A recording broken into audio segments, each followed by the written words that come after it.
व्यक्ति के जीवन में क्रोध बहुत होता है। आपको लगता है कहीं कहीं कि मेरे पितर मुझ पर क्रोध कर रहे हैं।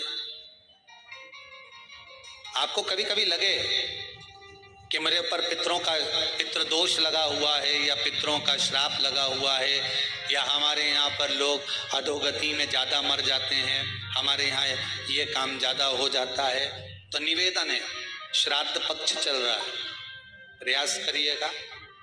एक चावल की कटोरी में, कटोरी के अंदर थोड़ा सा चावल रख लीजिए कच्चा। उस चावल की कटोरी में एक बेलपत्र, थोड़ी सी दुर्वा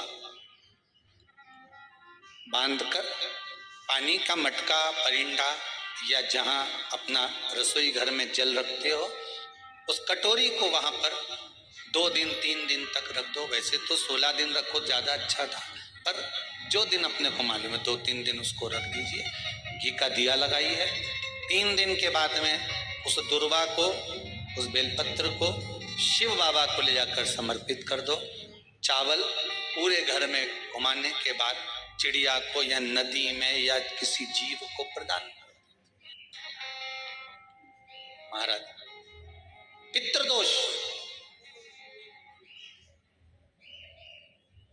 के निवारण का सुंदर तरीका। कल आपको कथा में कहा था, अगर हम ब्राह्मण को भोजन नहीं करा पा रहे, गौ माता को भोजन नहीं दे पा रहे, श्वान को, कुत्ते को भोजन नहीं दे पा रहे, कौवे को भोजन नहीं दे पा रहे हैं, किसी कारणवश हम श्राद्ध नहीं कर पा रहे हैं, किसी कारणवश हम पूर्वजों को नहीं मना पा रहे हैं, ऐसा कोई घर नहीं जिसके घर के पितृ श्राद्ध पक्ष में पृथ्वी पर नहीं आते। तुम पूछो मत पूछो, तुम्हारे घर के पूर्वज तुम्हारे यहाँ जरूर आते। दरवाजे पर आकर खड़े होते हैं पितृ,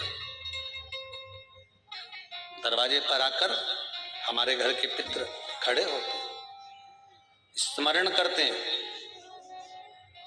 कि हमको यहाँ से कुछ भाग प्राप्त होगा, कुछ मिल जाएगा, कुछ प्राप्ति हो जाएगी। सम्मुख में आकर खड़े होते हैं।